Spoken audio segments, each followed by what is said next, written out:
성경 말씀을 보겠습니다. 데살로니가 전서 2장 11절에서 13절까지입니다. 지난주 말씀을 이어서 전하기 때문에 지난주 말씀은 잠언서고요. 오늘 말씀을 나눈 내용은 데살로니가 전서 2장 말씀입니다. 너희도 아는 바와 같이 우리가 너희 각 사람에게 아버지가 자기 자녀에게 하듯 권면하고 위로하고 경계하노니 이는 너희를 부르사 자기의 나라와 영광에 이르게 하시는 하나님께 합당히 행하게 하려 합니다. 이러므로 우리가 하나님께 끊임없이 감사함은 너희가 우리에게 들은 바 하나님의 말씀을 받을 때에 사람의 말로 받지 아니하고 하나님의 말씀으로 받음이니 진실로 그러하도다. 이 말씀이 또한 너희 믿는 자 가운데에서 역사하느니라. 아멘. 제목을 보시겠습니다. 하나님의 말씀으로 받을 때 역사한다. 지난주에는 지혜자인 능력의 말씀을 간절히 찾는 자가 만날 것이다 라고 전하였습니다. 오늘은 하나님의 말씀으로 받을 때 역사한다 라는 제목으로 함께 나누도록 하겠습니다. 지난번 말씀 중에서 이어서 전하도록 하겠습니다.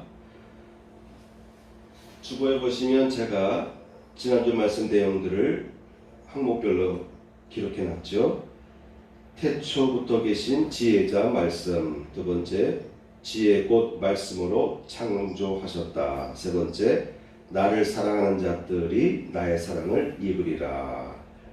네 번째 간절히 찾는 자가 만날 것이다. 에서 첫 번째 찾으면 만나리라 라고까지 찾으면 만나리라 라는 부분까지 함께 나눴습니다. 오늘은 두 번째 지정된 거룩한 곳에서 예배를 통해 만나리라 라는 것입니다.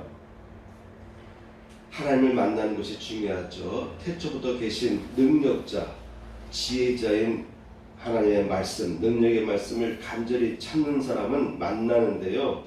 오늘은 어디서 만나느냐, 어디서 만나는가를 생각해 보는 시간을 갖도록 하겠습니다.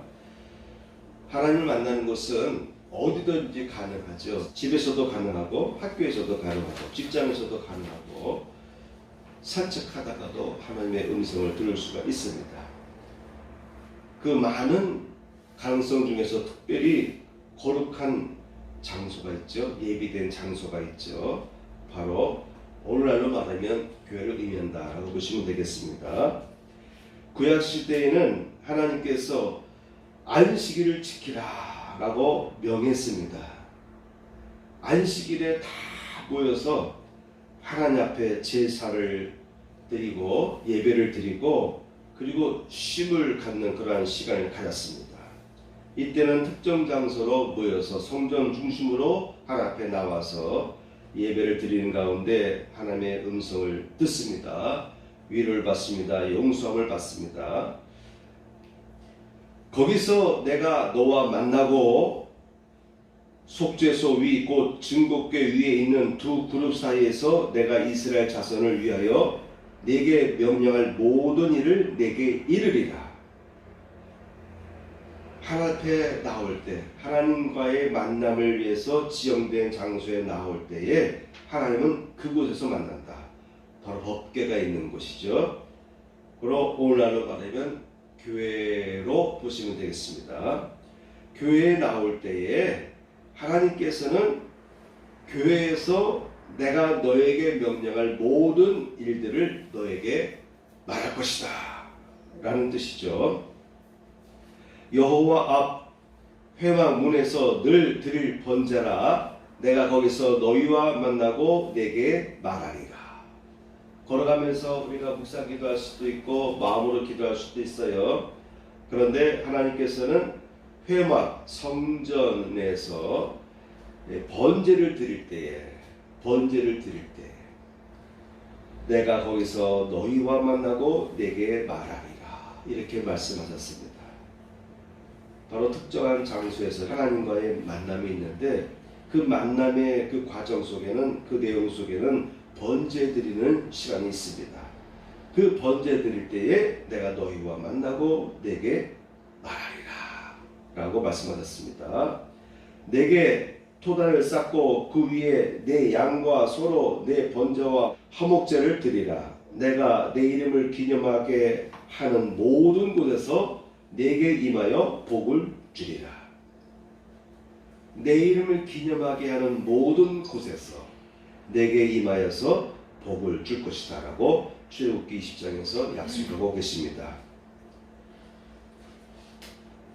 출애굽기 22장 28절 말씀에 보면은 너는 내가 추수한 것과 내가 짜낸 집을 바치기를 더디하지 말지며. 추수감사절을 생각해 보겠습니다. 추수한 것과 내가 짜낸 즙, 여러 가지 즙이 있겠죠. 대표적으로 포도나무에서 나오는 포도즙이 있겠습니다. 이런 것들을 바칠 때에 더디하지 말라 라고 말씀했습니다. 특정한 곳에 나와서 예배를 드릴 때 번제도 드리고 또 이와 같이 추수한 것을 드릴 때는 더디하지 말라 라고 말씀했습니다. 성도들 중에 한두 분 정도는 11조를 온라인으로 송금할 때 보니까 거의 17일 날짜 그때 보냈더라고요. 공무원 월급이 17일인가 공기업은 21일인가 그런 것 같아요. 근데 17일이 토요일날 끼거나 주일날 끼면은 하루 앞당겨 월급이 나오나요? 그때는 10조가 올라온 것을 보면은 16일자인데 11조를 보낸 적이 있어요. 아니 월급 안 타는데 왜 이때 보내나. 근데 이런 습관이 계속 이어지더라고요. 계속 이어져요. 이번 주에 보니까 15일 날짜로 11조를 보냈어요. 그러면 15일 정도에도 월급이 나와요. 주말이 끼니까 그랬는지 그런 습관이 있더라고요. 하나님 앞에 예물을 드릴 때에 첫 예물을 준비할 때 드릴 때에 더디하지 말라. 아마도 10여 년 이상 처음 교회 올 때부터 제가 아마 설교 시간에 잠깐 그렇게 설교한 적이 있었나 본데 그 이후부터 계속 그 습관을 갖더라고요. 성경 말씀에 보면은 드릴 때에는 더디하지 말라. 출애굽기 23장 15절 말씀 보니까 너는 무교병의 절기를 지켜라. 무교병의 절기를 지켜라. 빈손으로 내게 보이지 말지니라 라고 기록하고 있습니다. 절기 때에 빈손으로 보이지 말라. 그 다음에 출애굽기 25장 2절 말씀 보면은 즐거운 마음으로 드리라 라고 되어 있고요. 출애굽기 35장 29절 말씀에 보면은 자원하여 드리는 예물을 드리라 라고 기록되어 있습니다. 자원해서 드렸습니다. 성막을 만들 때에 필요한 재료들이 많잖아요. 금도 필요하고 그렇죠? 성막을 만드는 데 필요한 재료가 필요한데 그때 성경 말씀을 보게 되면은 자원하여 드렸다. 그런데 넘치도록 드렸다. 그래서 만들고도 남을 정도로 자원하여서 넘치도록 드렸다라는 기록이 있습니다. 출애굽기 34장 19절에서 20절 말씀에 보면은 빈손으로 내 얼굴을 보지 말지니라 라는 기록도 있습니다. 이와 같이 특정된 장소가 왜 중요한가 하면은 모든 장소는 우리가 하나님과 만날 수 있는 장소예요. 그렇죠? 혼자 거닐다가 산책하다가 운전하다가도 우리가 하나님과 만날 수가 있고 그때마다 하나님께서 여러분들에게 말씀을 주실 때가 있습니다. 그런데 특별한 장소가 있어요. 거룩하게 구별된 곳은 이와 같은 여러 가지 형식이 예배의 형식이 이루어져 있죠. 그러한 예배의 형식을 통해서 드리는 그 예배 속에서 특별히 하나님께서는 내가 너와 만나겠다. 너에게 복을 주겠다. 라고 약속하셨습니다. 이와 같이 우리가 하나님을 만나기 위해서 열심히 노력해야 되는데 간절히 찾는 자가 나를 만날 것이다 라고 되어 있잖아요. 지난주 말씀에 지혜자의 능력의 말씀을 간절히 찾는 자가 만날 것이다. 나를 만날 것이다. 그래서 여러분 운전하다가도 수시로 주님, 성령님 말씀해 주세요. 어떻게 할까요? 자꾸 물어볼 필요가 있어요. 자기 전에도, 또한 깨워서 일어날 때도 틈틈이 하나님께 물을 필요가 있습니다. 특별히 예배 처소에서 간절한 마음으로 하나님과 만나기를 힘쓸 필요가 있습니다. 이 모든 이 일련의 과정들이 집합적으로 이루어지는데 그 과정 하나하나 구성 요소들 하나하나를 우리가 사모하는 마음을 가지고 하나님을 만나기 위한 마음을 가지고 예배를 드릴 때, 그런 자세로 예배를 드릴 때 하나님은요 만나 주신다는 것입니다. 말씀이 쏙쏙 들어올 수가 있습니다. 말씀이 내게 부딪힐 수가 있어요. 때에 따라서 말씀이 내게 쓸 때가 있습니다. 때에 따라서 말씀이 날카로운 화살이 돼서 내 마음에 꽂힐 때도 있습니다. 때에 따라서 말씀이 내게 꿀보다 더 단 말씀으로 내게 경험되어질 때가 있을 것입니다. 이와 같이 특별히 오늘날의 우리 그리스도인들, 현대 그리스도인들은요 다른 것은 잘하는 것 같아요. 운전하다가도 기도하고 곰곰이 생각해보다가도 기도하기도 하고, 그런데 예배 속에서 내가 하나님과 만나야 되겠다.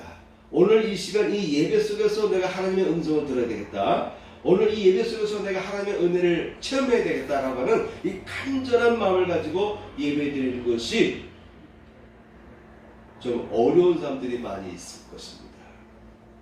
이럴 때일수록 하나님을 간절히 찾는 비결 중에 하나가 예배였다라고 볼 수가 있겠습니다. 예배를 향해서, 교회를 향해서 달려오는 이 모든 과정에 있어서 간절히 찾는 마음으로 예배를 드리시길 축복합니다. 다섯 번째 항목입니다. 살아있고 활력있는 말씀으로 무장하라 였습니다. 지혜자의 능력의 말씀은 어떤 분이냐면요, 살아있는 능력의 말씀인 것입니다. 그래서 살아있고 활력있는 이 능력의 말씀으로 무장하고 살아갈 필요가 있겠습니다. 고린도전서 5장 말씀에 보면은 오직 그 능력을 알아보겠노니 하나님의 나라는 말에 있지 아니하고 오직 능력에 있음이라 라고 기록하고 있습니다. 하나님의 나라는 말에 있지 아니하고 그 말에서 나온 그 말이 그대로 이루어지는 능력이 따라와야 되는 것이죠. 여러분의 입술에서 나오는 말 한마디 한마디가 능력이 되어서 현실화되기를 축복합니다. 아멘. 내가 만일 하나님의 손을 힘입어 귀신을 쫓아낸다면 하나님의 나라가 이미 너희에게 임하였느니라. 예수께서 하신 말씀이에요. 예수님께서도 말씀으로, 말로 잠잠하라, 귀신을 향하여 잠잠하라고 명령했어요.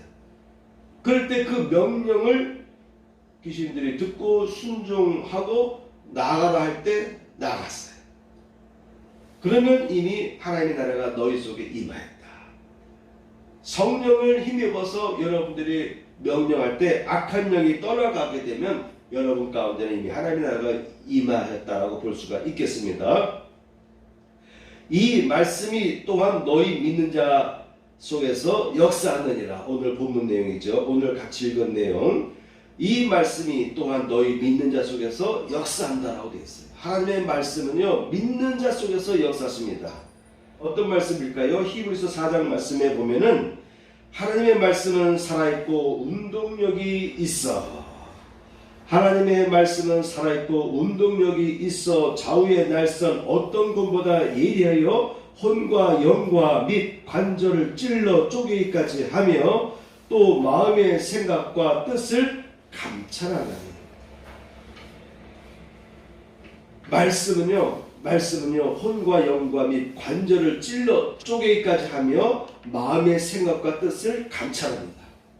예배 시간에 설교를 통해서 하나님께서 회막에서 말씀을 하실 때 그 말씀을 각 듣는 모든 사람들의 심령을 다 파악하시고 분별하시고 그리고 감찰하시면서 말씀을 주시는 것이죠. 우리가 듣는 이 말씀, 성경 말씀과 또한 성경 말씀을 선포하는 설교 시간에 여러분에게 들려지는 그 말씀이 여러분의 생각과 뜻을 감찰하면서 하나님의 말씀이 여러분들에게 전하여 지게 된 것입니다. 그래서 말씀을 들을 때 어떻게 저런 말씀을 하시지? 라고 놀랄 때가 있을 거예요.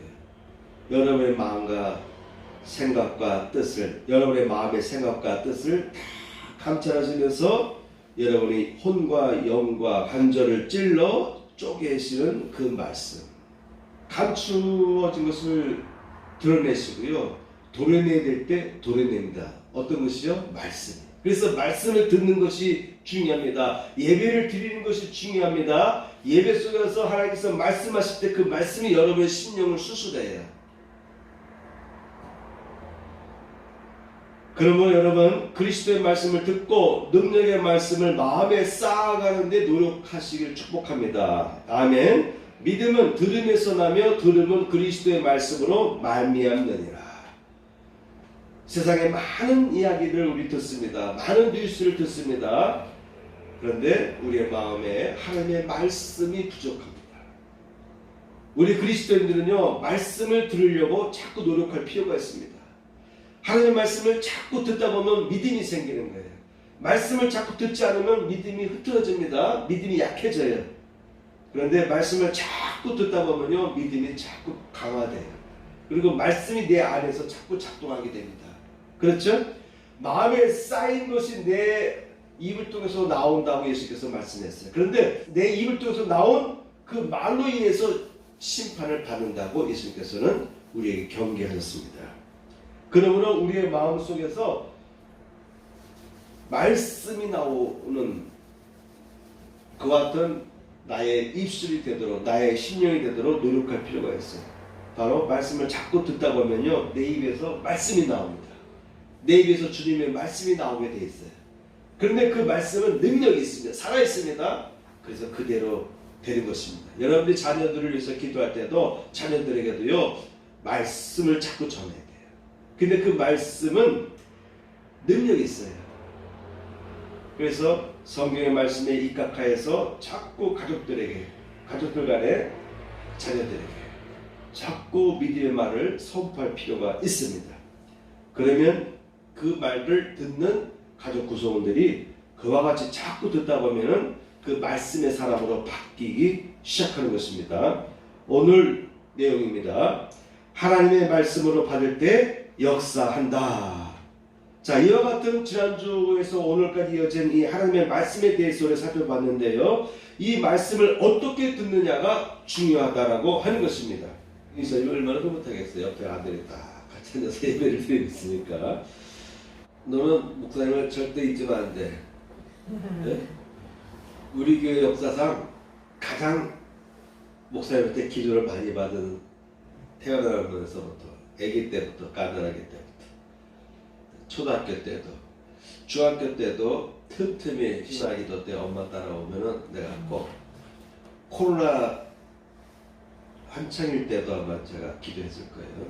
코로나 끝나고서부터 제가 가급적이면 웬만해서는 안수기도를 안 하는데, 코로나 기간까지는 교회 오면은 안수했어요. 여러 내용을 가지고 안수했지만 그 중에 항상 빼놓지 않은 것은 지혜와 총명으로 채워달라고 기도했어요. 집중력이 좀 산만할 때는 내가 늘 얘기한 것은 아니다.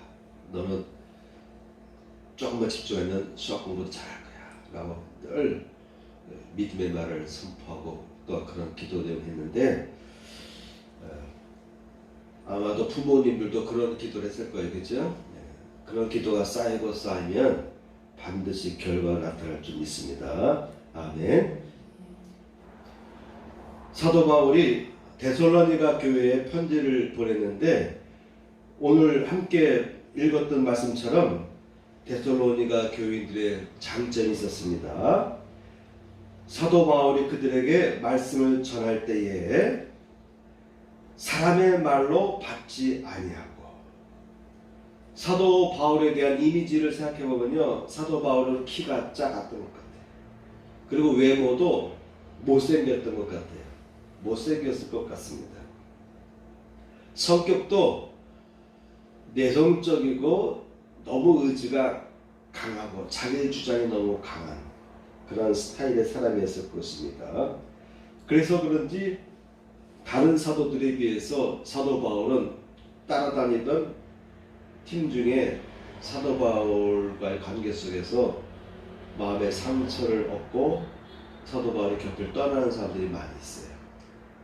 그래서 로마서에 보면은 이러이러이러한 사람들이 나를 떠났다.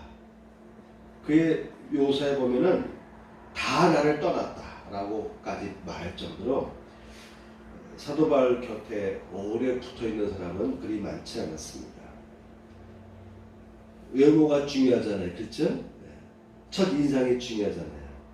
그런데 그렇지 않은 이 사도 바울이 말씀을 전하는데 그렇지 않아도 사방에는 많은 사도들이 활동하고 있었어요. 대표적으로 베드로가 있었고요. 또한 바나바도 있었고요. 여러 사도들, 여러 복음을 전하고 있는 많은 믿음의 사역자들이 있었는데, 말씀의 사역자들이 있었는데, 그러다 보면 사람인지라 자기가 선호하는 사람이 있을 거 아니겠습니까? 그런데 데살로니가 교인들은 우리가 너희에게 말씀을 전할 때 너희들은 사람의 말로 받지 아니하고 하나님의 말씀으로 받았다라고 오늘 본문에서 사도 바울은 기록하고 있는 것입니다.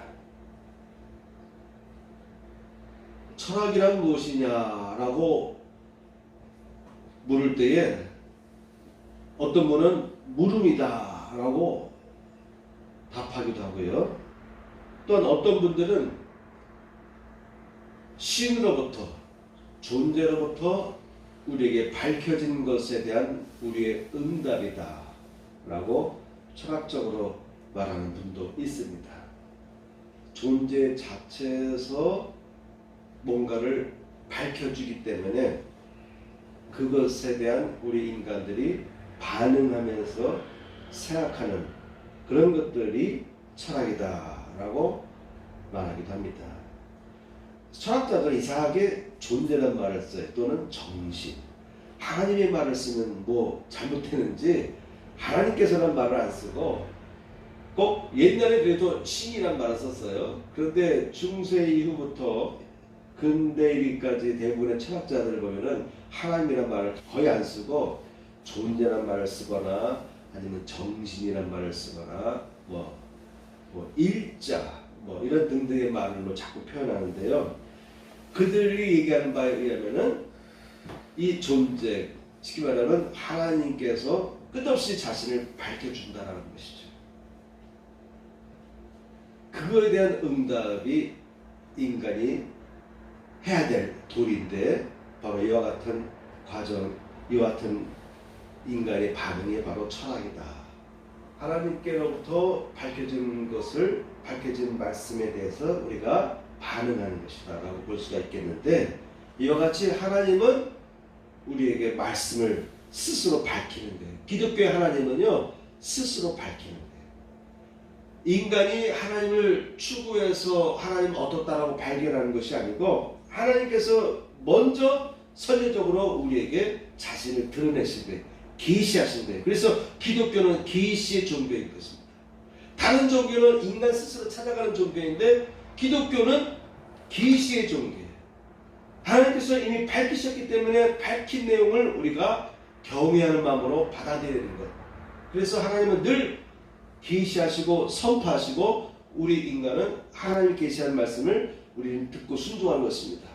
좀 전에 얘기했던 그 철학자 하이데거라는 그 현대 철학자가 그런 식으로 이제 철학적으로 묘사했거든요. 신은, 존재는, 정신은 끝없이 우리에게 뭔가를 밝혀주는 거예요. 근데 인간은 그 밝혀진 것에 대해서 우리가 계시해 주셨기 때문에, 밝혀주셨기 때문에 그 빛에 의해서 우리는 따라갈 수밖에 없는 것입니다. 그런 따라가는 이 응답의 과정, 이런 것들이 철학이다라고 얘기하는데, 여러분, 하나님께서 우리에게 끝없이 우리에게 말씀해 주세요. 이미 성경 말씀에, 이 성경책 36권 속에 하나님은 하나님께서 우리에게 하신 말씀을 다 이미 주셨어요. 어쩌면 어떻게 보면은요, 유전학적인 내용, 생물학적인 내용, 그런 것까지 다 이 성경 속에 다 나와요. 그래서 성경 말씀은 다 이루어진 말씀이죠. 이 말씀을 이미 다 기록했는데 수많은 오랜 세월 동안에 걸친 수많은 저자들에 의해서 만들어진 성경책 낙권들이 다 이어져서 하나의 책을 이루었는데 이 속에 모든 것이 다 있는 거예요. 얼마나 놀랐습니까? 자, 이 말씀이 여러분들에게 계속해서 오늘날도 오늘 이 시간에도 여러분들에게 말씀을 전하고 있고 여러분에게 대화를 요구하고 있고 여러분에게 말을 건네주고 있는 것입니다. 자, 중요한 것은 첫 번째입니다. 말씀을 받는 자세. 최고의 철학자들도 이제는 내가 연구하고 탐구해서 밝힐 수 있는 존재가 아니다. 존재라는 것은 오히려 그분 존재가 우리에게 밝혀진 것을 우리가 따라가고 생각할 뿐이다라고 고백하는데 얼마나 겸손합니까? 이 데살로니가 교인들은 말씀을 받는 자세가 남달랐습니다. 너희가 우리에게 듣는 바 하나님의 말씀을 받을 때 사람의 말로 아니하고 하나님의 말씀으로 받으니 진실로 그러하도다. 이 시간도 여러분 이 설교를 들을 때에 사람의 입에서 나오는 개인의 설교다라고 생각하고 들을 수도 있어요. 그렇지만도 어떤 분은 그 말을 하나님의 말씀으로 여기면서 받아들이는 사람이 있을 것이에요. 그분은 꼭 무슨 말을 전하든지 기도를 하든지 말씀 카드를 보내주든지 어떤 말을 하든지 보면 꼭 아멘이야 아멘. 어떤 아멘 아멘. 예? 적어도 아멘 소리 한 번은 나와. 아니면 아멘 아멘 그 다음에 아이콘을 붙여서 주기도 하는데 제가 문자든 카톡이든 뭔가 보내주면 즉시 그냥 아멘. 문자를 확인하는 순간 바로 아멘이 나와요. 그러한 자세가 필요하지 않을까 생각해요. 아이 목사님이 귀찮게 자꾸 말씀 보내주네 이렇게 여기는 뭐 반응할 수도 있어요. 그렇죠? 귀찮을 수도 있을 거예요. 일정한 시간 되면 제가 뭐 유튜브 내용도 보내주고 하는데 근데 여러분 의사님 제가 유튜브 링크 보내주는데 여러분이 열어봐요? 네? 가끔 못 찾겠다라고 그러는 거예요. 그래서 제가 링크 보내주기 시작해요. 교인들에게. 네. 어떤 주소가 링크 되면 바로 들어가는데 그냥 청주교회 뭐 치다 뭐 다른 교회 나옵니다. 여러분 다시 돌아와서요.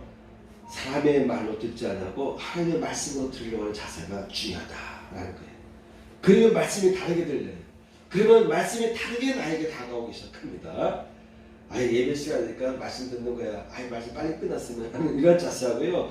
말씀 한마디 한마디가 저 말씀 속에서 나에게 주고 있는 하나님의 계시가 있다라는 기대감을 갖고 듣게 되면요. 말씀 한마디 한마디가 새로워질 줄 믿습니다. 말하는 이는 너희가 아니라 너희 속에서 말씀하시는 자 곧 너희 아버지의 성령이니라. 여러분들 입에서 나오는 말 한마디 한마디 여러분 주변에서 여러분들이 말 한마디 한마디 할 때 여러분 성령께서 하시는 말씀인지 몰라요. 지난 12월 달에 예배가 이렇게 환경 바꿀 때 저는 그대로 있으면 했어요. 예? 저는 항상 이 교회는 언제든지 다른 곳으로 옮길 수도 있다는 그런 생각하에서 저 1년 계약하고 시작했는데 뭔가 변화를 줄 때는요. 그 변화를 바꾸는 게 힘들어요. 예전에 여기에 카텐이 있었잖아요. 그죠? 붉은색 카텐이 있었는데 자꾸 기도하는데 이걸 바꿔야 된다는 생각이 드는데 이거 하려면 보통 일이 아니에요. 자꾸 중앙감이 안 했어요. 그러다가 자꾸 중앙감이 오니까 직접 이렇게 바꿔버리는 거예요. 얼마나 좋습니까? 뒤에도 유리창으로 있어서 넓어 보이기도 하고 또 이렇게 사람들이 이렇게 보이기도 하니까 나도 될 것 같은데 이 연보사님이 와 집사람 같이 가서 재료 사갖고 와서 유리창을 깨끗이 닦더니 갑자기 기껏 닦아놓고서는 여기다 카트를 치겠다고 막 그럴 때 이게 놔두시죠 놔두시죠 몇 번 얘기했어요. 그래도 다음 주 제가 카튼복을 다 설치해놓고 했어요. 요새는 해놓으니까 더 좋아. 해놓고 나보니까 더 좋은 거예요. 뭐든지 교인들이 뭔가 부탁했을 때 저 소리를 열린 마음을 가지고 자꾸 들을 필요가 있는 거예요. 그대로 하려면 힘들어요. 귀찮고. 근데 하고 나면 더 좋은 일이 생길 수가 있어요. 혹시 하나님께서 성령님께서 저분을 통해서 지금 이런 말을 했을지 모르는 거예요. 그래서 일단 마음을 열고 교인들이 뭔가 하자 할 때 해보는 거예요. 해보고 나니까 좋은 거예요. 자, 여러분의 입에서 나오는 말 한마디 한마디가 내 속에서 성령님을 통해서 나오는 말이 될 수가 있어요. 여러분에게 누군가가 나에게 주는 이 말씀이 그의 속에서 성령께서 지금 나에게 주신 말씀이 될 수가 있습니다. 그래서 우리 크리스찬들 지혜로운 사람은 항상 마음의 길을 열고서요, 지금 하나님께서 나에게 주신 말씀이 아닌가라는 그런 생각을 하고 다시 듣고 하다 보면요, 쉬워집니다. 자, 두 번째입니다. 예언적인 말씀입니다. 예언적인 말씀입니다. 너희도 아는 바와 같이 우리가 너희 각 사람에게 아버지가 자기 자녀에게 하듯 권면하고 위로하고 경계하노니 이는 너희를 부르사 자기 나라와 영광에 이르게 하시는 하나님께 합당히 행하게 하려 함이라. 사도 바울이 말하는 이 예언의 기능에 보면은요, 예언 사역의 기능을 보게 되면요, 권면하고 위로하고 경계하는 내용이 포함되어 있습니다. 당신은 앞으로 실패할 것이다. 당신은 앞으로 성공할 것이다. 미래에 잘 될 것과 안 될 것에 대한 내용은 반드시 있어요. 왜? 하나님께서 이스라엘 백성들에게 말씀합니다. 율법을 선포하면서 너희들이 이 말씀을, 이 율법을 듣고 따라가면 너에게 복이 임할 것이다. 그러나 나를 버리고 내 말을 듣고 순종하지 않으면 너희에게 저주가 임할 것이다. 분명히 예언하셨어요. 그런 예언 기능은 반드시 있습니다. 예언의 내용은 반드시 예언 속에, 예언 선포할 때 있어요. 그런데 그런 예언적인 내용 외에도 많은 내용이 있는데 권면하는 내용, 너 예언에 속한다. 그래서 여러분들 교인들에게, 자녀들에게 자꾸 권할 때가 있어요. 이렇게 신앙생활을 원한다, 이렇게 했으면 좋겠다라고 부부간에도 자꾸 권할 때가 있어요. 교인들 간에도 이렇게 권할 때가 있습니다. 목회자가 예배 시간을 통해서 계속 여러분들에게 권할 때가 있습니다. 이게 바로 예언인 것이죠. 그리고 위로하는 내용이 있습니다. 위로하는 내용, 두려워하지 말아라. 시편을 보면, 오늘 교동문에도 보면 어째요 내 영혼아 어째요 불안해하는가, 어째요 답답해하는가 라고 나와 있지 않습니까? 하나님께서 그런 말씀을 주시는 거예요. 우리에게 예언의 말씀을 주실 때 위로하는 말씀을 주십니다. 또한 경계하는 말씀을 주십니다. 그런 생활 살아가지 말라고, 그런 생활 살지 말라고 경계하는 말씀을 줄 때가 있습니다. 이러한 권면과 위로와 경계의 말씀을 주는데 듣기 좋아할 때가 있어요. 당신 앞으로 잘 될 거야, 행복할 거야, 자녀들에게 놀라운 축복이 임할 거야. 이 소리 듣는 것은 다 누구나 다 듣기 좋지만 권면이란 말은 뭡니까? 내가 하지 못하는 것을 하도록 이끌어주는 것이 권면 아니겠습니까? 권면의 말씀을 주는데 듣기 좋을 사람 누가 있겠어요? 그런데 데살로니가 교회는 사도 바울과 여러 목회자들이 그들에게 권하는 내용들을 들을 때 사람의 말로 듣지 아니하고 하나님의 음성으로, 하나님께서 주시는 말씀으로 받았다라고 하는 것이죠. 이 예언의 말씀입니다. 이 예언의 말씀을 믿음으로 경청하는 습관을 기르는 것이 중요합니다. 아멘. 하나님의 말씀을 들을 때는 믿음으로 경청하는 습관이 중요하다고 하는 것입니다. 예언은 사람에게 덕을 세우며 권면하며 위로하는 것이요, 다 예언을 하면 믿지 아니하는 자들이나 알지 못하는 자들이 들어와서 모든 사람에게 판단, 책망을 들으며 모든 사람에게 판단을 받고 그 마음속에 숨은 일들이 드러나게 되므로 엎드려 하나님께 경배하며 하나님이 참으로 너희 가운데 계시다 전파하리라. 고린도전서 14장에 나와 있는 사도 바울이 예언에 관한 설명이 있는데 바로 이런 내용입니다. 바로 예언을 통해서 불신자, 예수를 안 믿는 사람이 할지라도 예배 참석했다가 예언의 설교를 통해서 판단을 받고 책망을 받습니다. 예전 성경책에는 책망이 되어 있고 지금 우리 갖고 있는 성경책에는 판단이라는 단어를 바뀌었는데 판단과 책망을 받는다는 것이에요. 판단과 책망을 받을 때 좋아할 사람 누가 있겠습니까? 그런데 하나님께서 입에서 나오는 그 말씀을 통해서 그 사람에게 양심을 치는 거예요. 양심을 판단하고 양심을 책망하는 것입니다.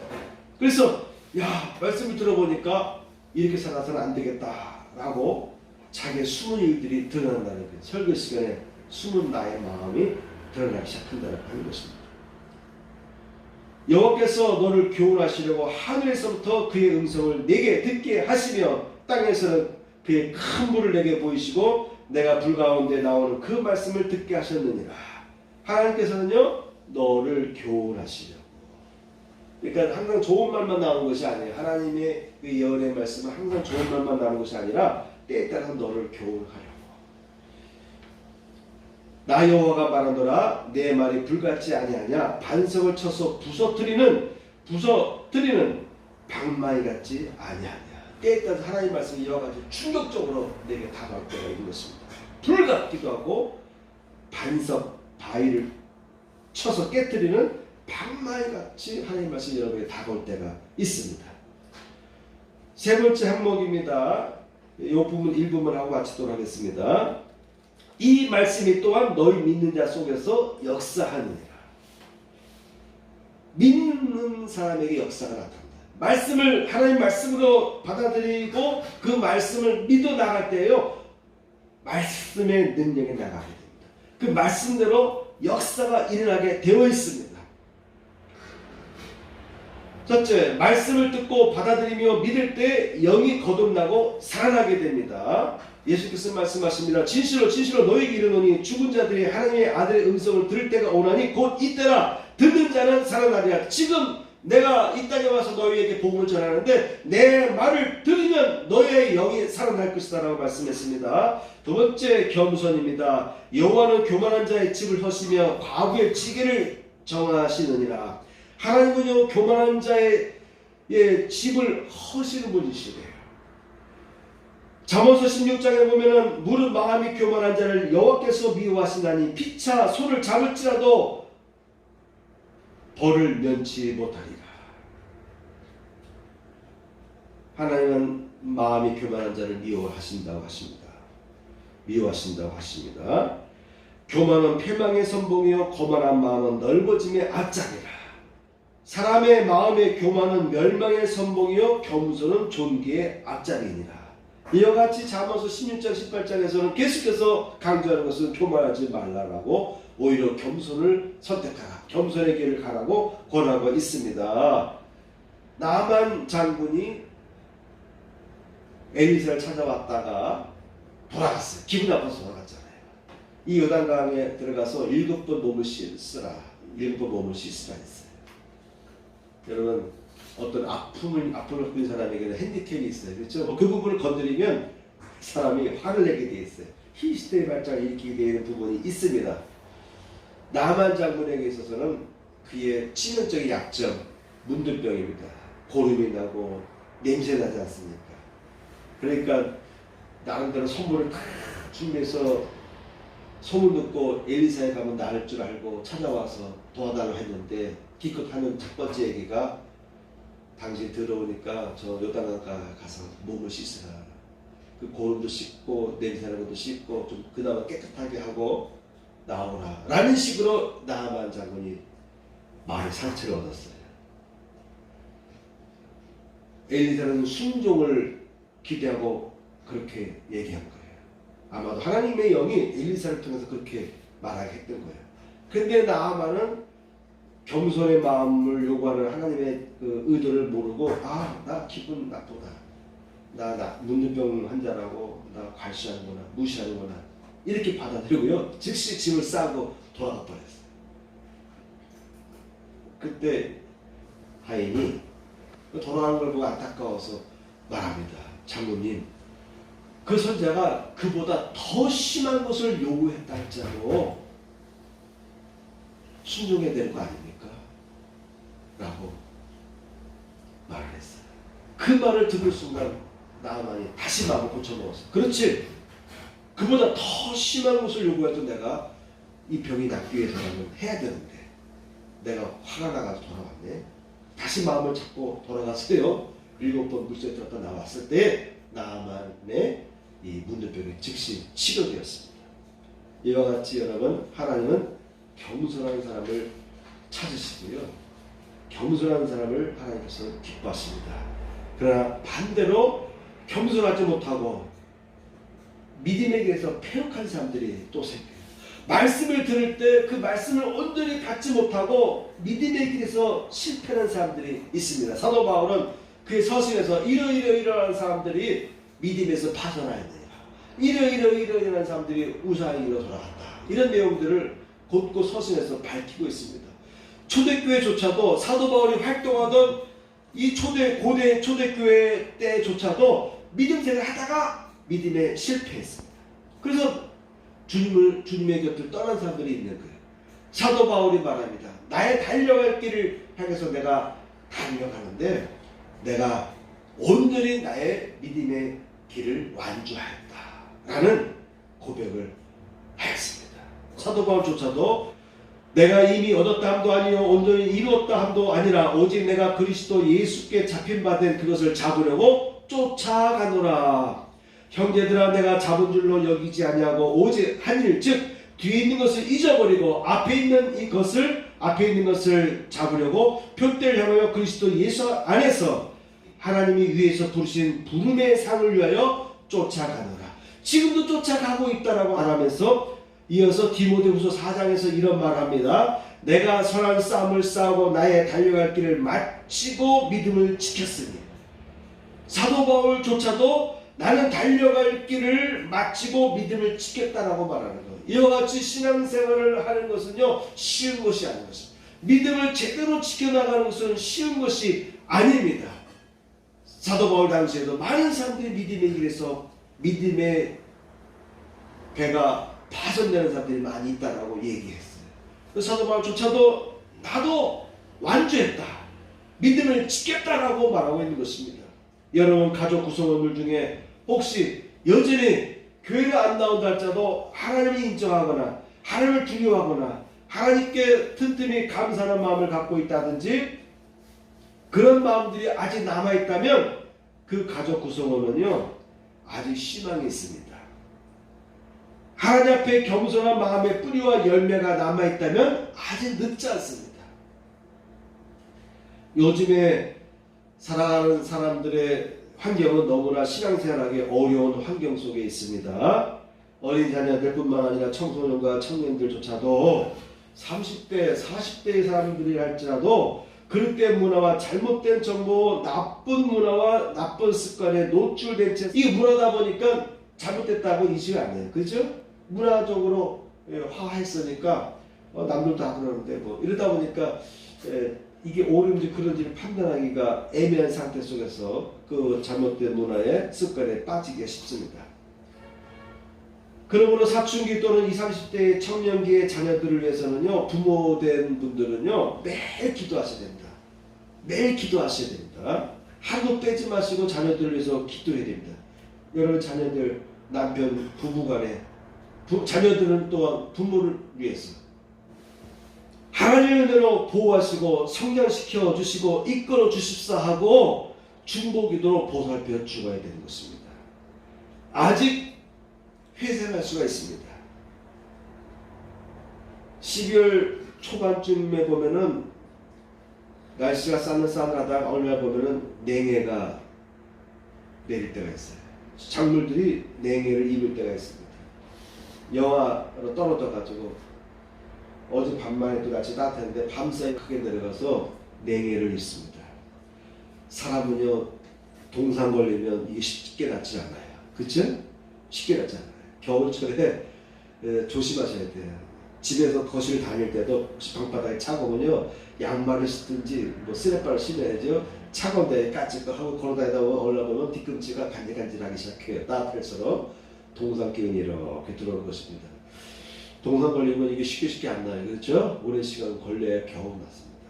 약도 먹고 찬물 담그기도 하면서 오랜 시간이 걸려야 동상이 낫는데 식물은요 며칠을 회복하더라고요. 다 죽어서 잎사귀 줄기들이 그냥 바싹 주저앉았어요. 어떤 경우는 제가 전날에 물을 줬어요. 날씨가 따뜻해서 물을 줬으니까 물이 흠뻑 맞았잖아요. 그 다음날 영하로 내려가니까 물을 머금었던 이 풀들이 바싹 주저앉아요. 눈으로 봐도 물기가 있는 것 같아요. 죽었구나. 그런데 예배당 안에 갖다 놓으면요 이틀 정도 지나면 뭔가 달라지기 시작해요. 다시 생기가 나기 시작해요. 다시 일어나기 시작하더라고요. 살아나더라니까요. 여러분 가족 중에도 하나님을 두려워하는 마음을, 하나님을 인정하는 마음이 조금이라도 있다고 한다면 아직 회생할 수가 있습니다. 암브로스 감독이라는 분과 어거스틴의 어머니 모니카의 관계에서 나오는 대화 속에 나오는 일화가 있습니다. 어거스틴이 너무나 똑똑한데 어머니는 너무 신앙심이 깊은데 어머니의 마음대로 이 아들 어거스틴이 하나님을 찾지 않냐고 이교도에 빠졌어요. 이교도에 빠져가지고 10년이라는 세월을요, 2개의 이교도, 이단 이교도에 빠져가지고요, 성경에 나와 있는 하나님을 찾지 않냐고 오히려 성경 바깥에 있는 다른 종교, 조로아스터교라고 하는 그런 게 빠져가지고요, 신을 찾고 싶은 거예요. 얼마나 마음에 속합니까? 어머니 모니카는 늘 기도했어요. 눈물 흘려가면서 기도했어요. 그때 그 교구, 그분이 다니는 그 교회의 목회자죠, 암브로스 감독이 그 어머니 모니카에게 한 말이 있습니다. 눈물의 자녀는 망하지 않는다. 눈물의 자녀는 망하지 않는다. 눈물의 자녀는 망하지 않습니다라고 말해줬습니다. 자녀를 위해서 매일 기도한다면, 눈물을 흘려 기도한다면요, 결국 그 자녀는 악에 빠지지 않습니다. 언젠가 돌아오게 되어 있는 거예요. 어거스틴만이 언젠가 돌아오게 되어 있습니다. 결국은 어머니의 기도가 끊이지 않냐고 이어졌기 때문에 어거스틴은 10년 만에 스스로 돌아오게 됩니다. 자기가 빠졌던 그 종교에 대한 회의를 품고 다시 기독교로, 신앙의 길로 돌아왔어요. 그러면서 극적인 체험을 합니다. 그가 수도원에서 우연히 집었던 책이 로마서 말씀이에요. 이제 다시는 술 취하지 말고 정욕의 길에 빠지지 말고. 그가 회개한 것으로 인해서 눈물을 흘리고 마음이 며칠 동안 아팠다. 자기가 죄인 것을 깨닫고 회개했는데 마음이 아플 정도, 가슴이 아플 정도로 회개했다고. 그래서 사도 바울 이후로 위대한 신학자가 된 성 어거스틴. 그래서 성 어거스틴이 된 거예요. 여러분, 하나님의 말씀을 사모하는 가족들이 되도록 서로 기도하면서, 중보기도하면서 돕고 협력하시기를 축복합니다. 하나님의 말씀으로 받는 마음의 자세로 나아갈 때 역사한다. 반드시 여러분의 입에서 나오는 그 말대로 현실은 변화된다, 역사된다는 것을 믿으시고 그러한 삶을 살아가시길 축복합니다. 아멘. 찬양 한 곡 부르고 마치겠습니다. 하나님의 음성을. 하나님의 음성을 듣고자 기도하며 귀를 기울이고 나의 기도를 들어주신다네. 기쁜 웅덩이와 수렁에서 끌어주시고 나의 발을 반석 위에 세우시서 나를 든든히 하셨네. 새 노래로 부르자 라라라. 하나님께 올린 찬송을 새 노래로 부르자. 하나님의 사랑을 이겨 부르겠습니다. 주를 의지하고 교만하지 않으며 거짓에 치우치지 아니하며 복이 있으리라. 여호와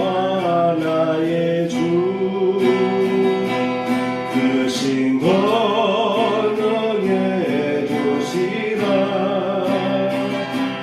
그의 크신 권능으로 우리를 사랑하여 주시네.